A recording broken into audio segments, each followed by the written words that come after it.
Olá, gente. Vamos dar continuidade ao nosso conteúdo de Química 4, abordando o assunto de radioatividade. Essas são as duas últimas aulas compiladas da apostila 3, onde tratamos de um assunto que é extremamente importante, com diversas aplicações práticas que podem ser exploradas pelo Enem e outros vestibulares. Então, vamos dar início. Para começarmos, qual é o conceito de radioatividade? Na verdade, a radioatividade é uma propriedade que alguns elementos apresentam de se desintegrar o seu núcleo e emitir, a partir do núcleo, partículas e radiação. Esse núcleo desses elementos são núcleos instáveis, geralmente elementos extremamente grandes, com uma grande quantidade de prótons, que não conseguem se manter de maneira estável unidos ali no núcleo. E aí acaba tendo essa desintegração nuclear com a liberação de partículas radioativas. A gente tem como exemplos aqui o urânio 235, o césio 137, o cobalto 60, o tório 232. E como é que a radioatividade foi descoberta? Então, a gente pode observar que algumas descobertas foram feitas no final do século XIX, que levaram à elucidação da radioatividade, né, com trabalhos de Rutherford, Mary Curie, dentre outros, com a descoberta aí das partículas que são emitidas por os núcleos, com a descoberta de elementos radioativos, como o polônio e o rádio.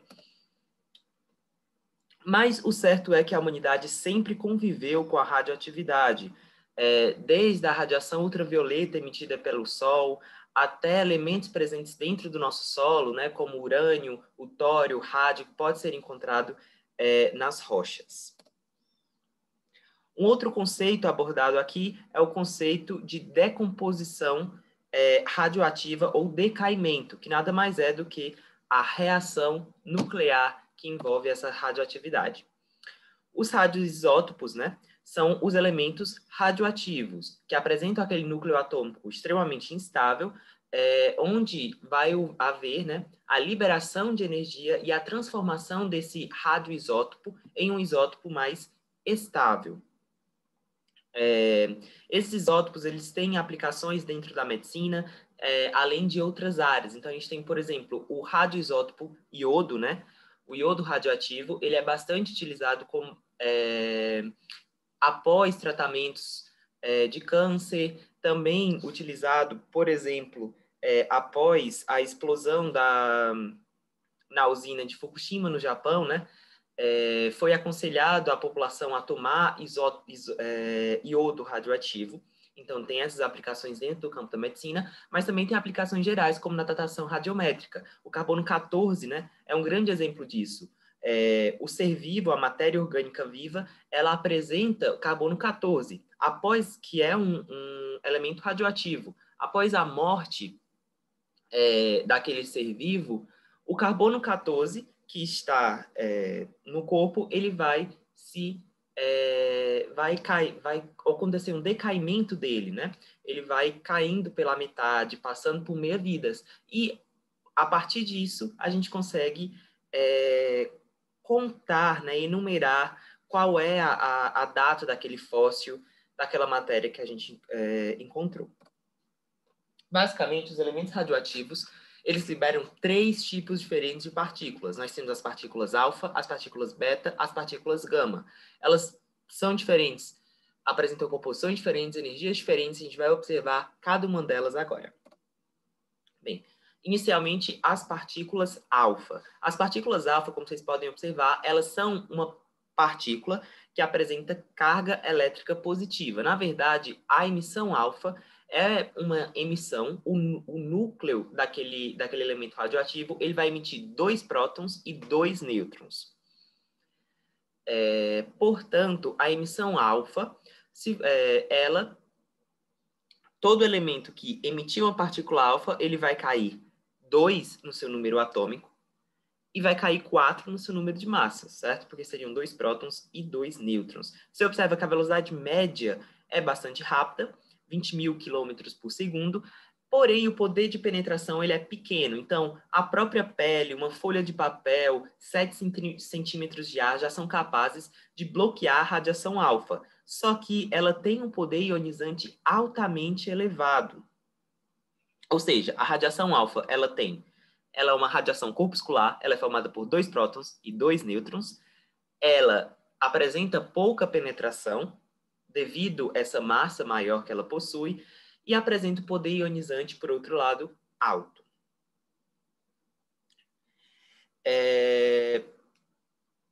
Então, vamos aqui ter como exemplo o urânio. Urânio 238, né? Ele, após emitir uma partícula alfa, esse urânio 238, ele se transforma no tório 234. Observem que 238 é a massa desse urânio. Após emitir uma partícula alfa, ele perde 4 na sua massa e se transforma em sua massa 234. O urânio, ele libera 2 prótons nessa emissão alfa e se transforma em um átomo de tório. Com isso, a gente tem a primeira lei da radioatividade, né? Quando um núcleo emite uma partícula alfa, seu número atômico diminui de 2 e seu número de massa diminui de 4. Então, a gente tem aqui, ó, novamente o exemplo do urânio. O urânio ele apresenta uma massa 235 e apresenta o número atômico 92. Após eliminar uma partícula alfa, ele se transforma em um elemento com massa 231 e número atômico 90. Então, observem que a massa do urânio caiu 4 e o número atômico caiu 2. Vamos para o segundo tipo de emissão radioativa, que é a emissão beta. A emissão beta, ela apresenta uma massa desprezível e é uma partícula de carga negativa. O que acontece? O nêutron, a emissão beta nada mais é do que um nêutron que se transforma em um próton, em um elétron e em um neutrino. Esse nêutron, quando ele se transforma nessas substâncias, o próton ele fica dentro do núcleo, enquanto o elétron e os neutrinos eles são atirados para fora. Então, observem, quando a gente tem uma emissão beta, a gente tem um elemento cujo um nêutron desse elemento vai se transformar em um próton, um elétron e um neutrino. O próton fica, o elétron e o neutrino saem. Então, esse elemento vai ficar com um nêutron a menos, certo? Só que vai ficar com um próton a mais do que ele tinha. Então, a massa dele não vai mudar, já que a massa do nêutron e do próton é a mesma. Só que o número atômico desse elemento muda, né? Ele aumenta em 1, porque aumentamos um próton. A velocidade média da radiação beta ela é bem mais rápida do que a alfa. A gente observa em 95% da velocidade da luz, certo? E o poder de penetração já é bem maior do que o poder de penetração da partícula alfa, já que é um elemento sem massa, né? Só um elétron e um neutrino. Então, ela vai conseguir ser detida por exemplo, 1 centímetro de alumínio ou 2 milímetros de chumbo. Mas, por exemplo, só a pele não consegue parar a radiação. Então, a radiação beta. Então, ao entrar em contato com a radiação beta, ela consegue ultrapassar a nossa pele, ó, consegue chegar até 2 centímetros de profundidade do nosso corpo e causar danos sérios às nossas células.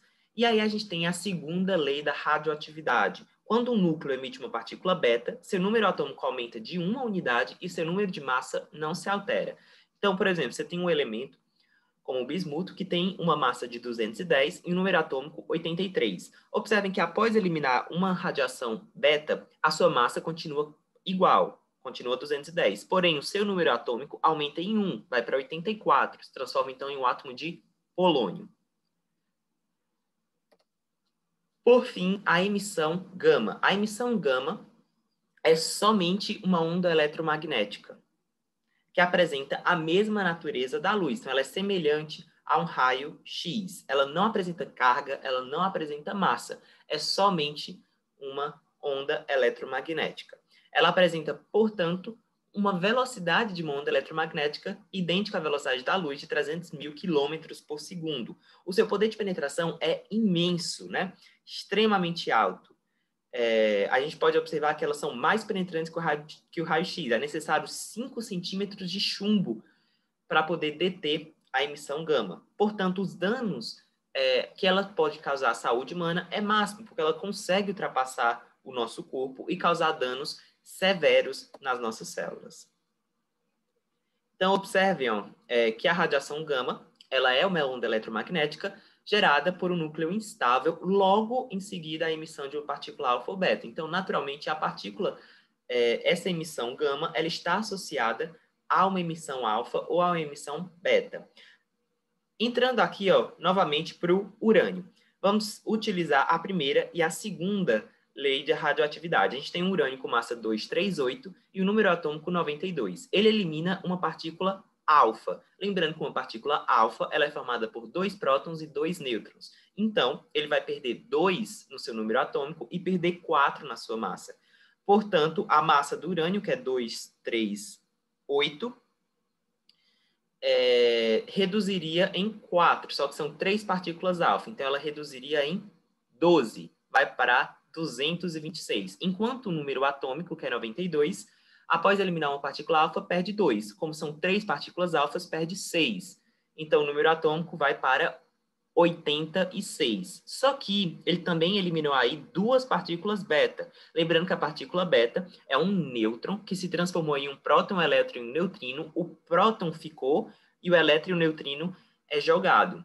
Portanto, a massa não se altera. Entretanto, o número atômico aumenta em 1. Como são 2 partículas beta, o número atômico aumentou em 2. Como o número atômico estava em 86 após a liberação dessas 3 partículas alfa, ele foi para 88 e se transformou aí em um átomo de rádio, número atômico 88 e massa 226.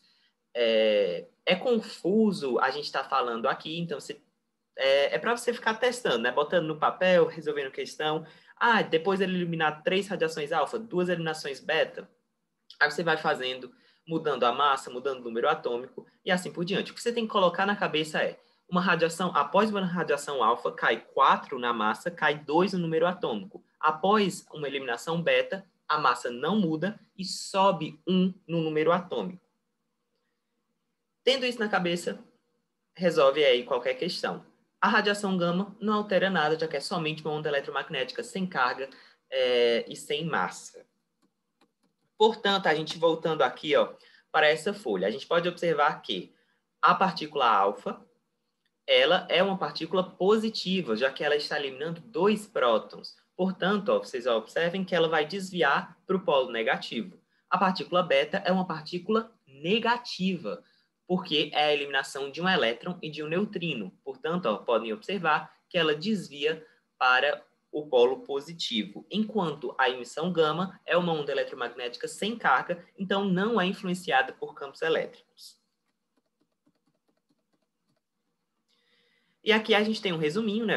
As radiações alfa, beta, gama, além do pósitron, a eliminação de um próton e de um nêutron. Bem, iniciando aqui pela eliminação de um pósitron. O pósitron, ele possui a mesma massa de um elétron, só que ele apresenta uma carga positiva. Então, ele apresenta uma massa, de certa forma, vocês podem observar aqui que a massa ela é 0, por quê? Porque ela é uma massa... a massa do elétron ela é desprezível, né? Mas apresenta uma carga positiva, diferente do elétron. Então, ela é, na verdade, né, uma carga positiva que é liberada quando um próton é convertido em um nêutron. Então, observem que uma emissão beta é a conversão de um nêutron em um próton, elétron e neutrino. A emissão de um pósitron é justamente o contrário, é a conversão de um próton em um nêutron com a eliminação de uma partícula positiva. Então, o número atômico ele vai decrescer em uma unidade, já que eu desintegrei um próton para formar um nêutron. Só que a massa continua constante. Então, a gente tem aqui, por exemplo, um elemento com número atômico 22, massa 44. Observem que após a eliminação de um pósitron, a massa continuou constante, só que o número atômico decresceu em 1, que é justamente esse próton que foi convertido em nêutron.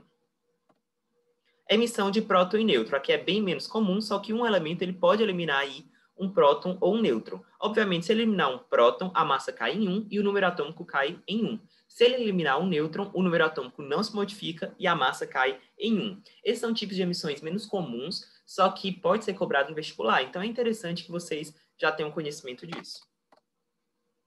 E aqui é o poder de penetração. A radiação alfa, ela é altamente ionizante, só que ela tem um poder de penetração baixo. A beta apresenta uma ionização moderada e uma penetração moderada, enquanto a gama apresenta um alto poder de penetração, mas é quase nulo o poder de ionização dela. E a gente pode aqui observar os efeitos da radiação nuclear em humanos, né? A radiação alfa, como a gente observou, ela tem pouca penetração. Então, a pele já é o suficiente para evitar que essa radiação entre no nosso corpo. Entretanto, essa radiação, ao se chocar com a pele, ela é altamente ionizante e vai causar queimaduras. Enquanto a radiação beta e principalmente a radiação gama conseguem penetrar no nosso corpo com mais facilidade, vão causar aí mutações nas nossas células e podem ocasionar cânceres. E agora o tempo de meia-vida. O que é o tempo de meia-vida ou período de semi-desintegração? Nada mais é do que o tempo necessário para que a metade da quantidade de um elemento radioativo presente em uma amostra sofra decaimento radioativo, ou seja, ele caia pela metade. Por exemplo, o tempo de meia-vida é o tempo que uma amostra que tenha, por exemplo, 100 gramas de polônio caia para 50 gramas de polônio. Quanto tempo demora para cair de 100 gramas para 50 gramas? Esse tempo vai ser um tempo constante.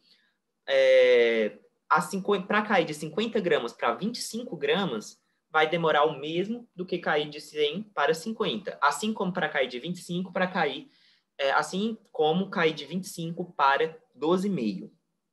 Então, esse tempo vai ser constante. Por exemplo, nessa amostra, a gente tem que o tempo de meia-vida é de 8 dias. Então, eu tenho 100% de uma amostra. Depois de 8 dias, só 50%. Depois de 16 dias, só 25%. E assim por diante.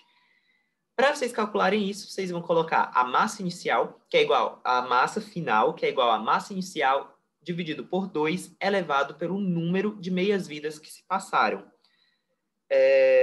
Então, eu tenho 100 gramas de um elemento radioativo. E a meia-vida desse elemento é de 4 anos. Depois de 4 anos, quanto eu vou ter? 50 gramas. E depois de 8 anos, eu vou ter o quê? 25 gramas. E depois de 12 anos, eu vou ter 12 gramas e meia. Então, seria justamente quanto esse tempo demora para cair pela metade. Vocês podem utilizar essa fórmula para poder calcular a massa final, né, a partir do número de meias-vidas que ocorreu, ou vocês podem ir contando. Depois de 5 meias-vidas, quanto está a massa final desse elemento? Aí vocês podem ir contando ou então jogar nessa fórmula aí. Aqui é a vida média, né? A velocidade de desintegração, a atividade radiativa, ela não depende de fatores externos, ou seja, o tempo de meia-vida de um elemento não é alterado por fatores externos. Você pode alterar a pressão, você pode alterar temperatura, você pode alterar qual a substância na qual se apresenta o elemento radioativo, que não vai alterar o tempo de meia-vida daquele elemento. É algo que depende somente do número atômico do elemento radioativo que está presente na amostra. Essa é uma observação importante que pode ser cobrada, por exemplo, em uma questão lá do Enem. Por fim, vamos tratar das transmutações nucleares, né? Algumas aplicações práticas da radioatividade, iniciando com a fissão nuclear. A fissão nuclear já está falando do nome, né? É a fissão, é a quebra de um núcleo atômico pesado instável. E essa quebra acontece como? Pelo bombardeamento desse núcleo. Então, observe, a gente pega um átomo, por exemplo, o urânio, e a gente bombardeia esse urânio com nêutrons. Esse urânio ele vai se quebrar em diversos outros elementos, bário, criptônio. E essa quebra, né, essa fissão nuclear, vai liberar uma grande quantidade de energia. Então, a fissão nuclear nada mais é do que essa quebra de um elemento atômico através de um bombardeamento por nêutrons. Essa reação de fissão nuclear ela é extremamente importante. Observem aqui, ó, a gente tem um nêutron e a gente tem um núcleo de um elemento radioativo qualquer. A gente bombardeia esse núcleo e o átomo se parte, liberando diversos nêutrons, né? Você observa que há liberação de 3 nêutrons, liberação de 2 outros átomos resultantes e uma liberação de uma grande quantidade de energia. Mesma coisa aqui, ó, você tem um átomo de urânio, você bombardeia ele com nêutrons. Aí você tem liberação de 3 nêutrons livres, liberação de radiação, liberação de uma grande quantidade de energia e liberação aí de 2 átomos, né? Um átomo de bário e o átomo de criptônio. E a aplicação prática da radiação a gente pode observar aqui na formação da bomba atômica, né?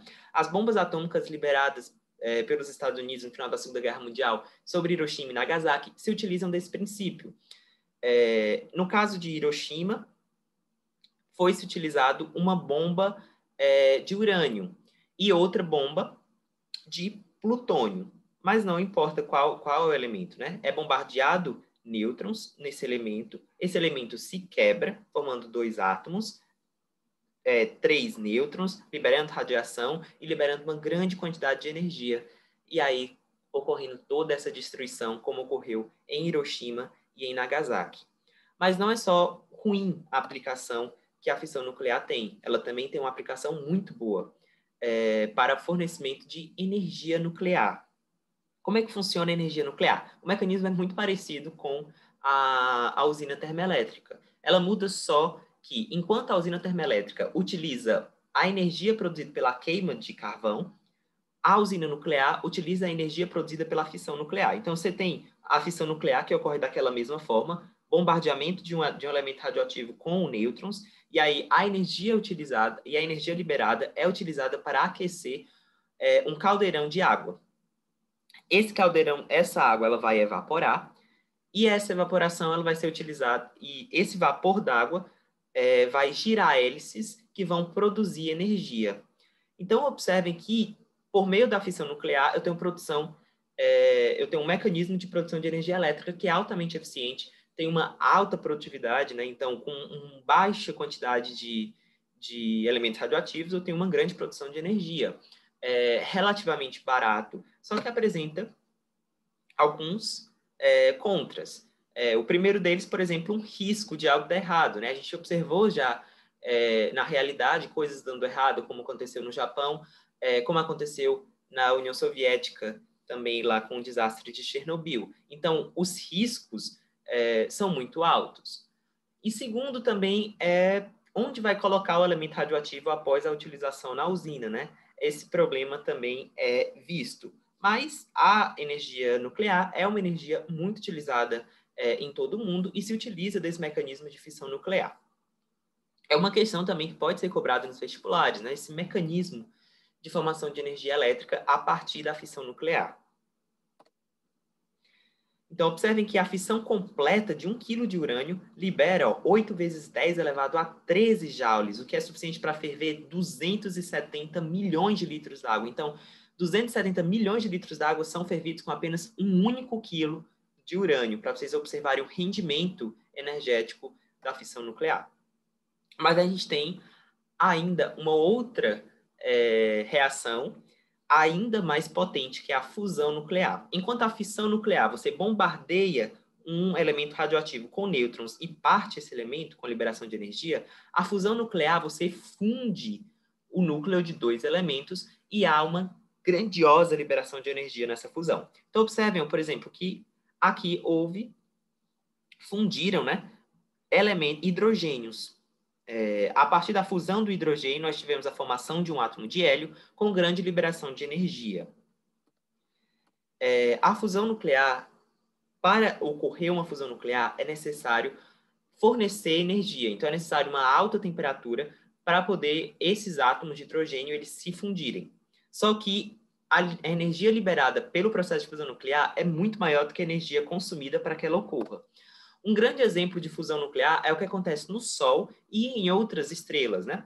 O Sol ele é composto por uma grande quantidade de hidrogênio e como ele apresenta uma alta temperatura, uma alta energia, esses átomos de hidrogênio eles vão se fundindo, formando átomos de hélio e liberando grandes quantidades de energia, mantendo o Sol ali vivo. Quando acabar o combustível, né? Quando acabar o hidrogênio do Sol, vai ser realmente o fim da nossa estrela. Mas por que é que o Sol não funde o hélio, né? Já que ele funde o hidrogênio, 2 átomos de hidrogênio para formar um hélio, por que é que ele não funde 2 átomos de hélio? Bem, porque o Sol ele não tem energia suficiente para fundir 2 átomos de hélio, né? Ele não tem temperatura suficiente para fazer essa fusão, mas ela pode ocorrer. No caso do Sol, é uma estrela de porte médio, isso não acontece. Mas em estrelas maiores, com maior quantidade de energia, com maior temperatura, elas conseguem juntar átomos de hidrogênio e formar átomos de hélio. Elas juntam átomos de hélio, fazem a fusão de átomos de hélio, formando aí átomos de carbono com liberação de energia e assim por diante, até elas conseguirem fundir átomos de ferro. A quantidade para fundir 2 átomos de ferro é tão grande que não vale mais a pena para a estrela. A energia liberada nesse processo de fusão já não é mais suficiente para manter a estrela viva. Uma outra aplicação da fusão nuclear é uma bomba de hidrogênio. As bombas atômicas, elas se utilizam de fissão nuclear. Só que durante a Guerra Fria, houve um desenvolvimento de uma bomba ainda mais potente que se utiliza do mecanismo de fusão nuclear, que é a bomba de hidrogênio. Como é que funciona essa fusão nuclear? Inicialmente, como eu falei, para se fundir dois átomos, há necessidade de fornecimento de uma grande quantidade de energia. E essa quantidade de energia é fornecida a partir de uma bomba atômica. Então, se pega um elemento radioativo e faz fissão nuclear nele, né? Se bombardeia ele com nêutrons.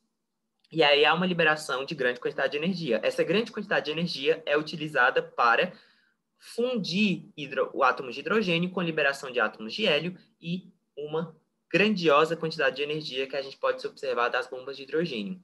A gente observar aí como a fusão nuclear ela apresenta um saldo energético muito maior do que a da fissão nuclear. Tanto que as bombas de hidrogênio elas são muito, muito mais potentes do que as bombas atômicas.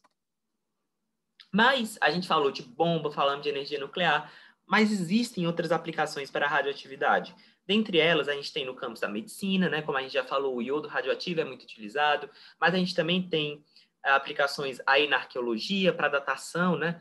O carbono 14 para datação de fósseis. A gente pode observar o rádio, né? Que é bastante utilizado na radioterapia, no tratamento de tumores. Então, a radiação ela pode causar câncer devido a alterações, causar mutações no DNA de células, mas ela também é utilizada nas radioterapias para o tratamento de tumores, para matar células cancerígenas a partir de radiação. Então, a gente pode observar, algumas espécies de câncer podem ser tratadas, né, mas em quantidades bastante elevadas, elas são nocivas aos nossos tecidos vivos. E a gente observa aí a radioterapia, que é um elemento utilizado aí, muitas vezes em associação com a quimioterapia para o tratamento de tumores.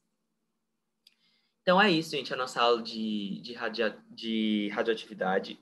Se vocês tiverem alguma dúvida, podem me perguntar e a gente se vê na próxima.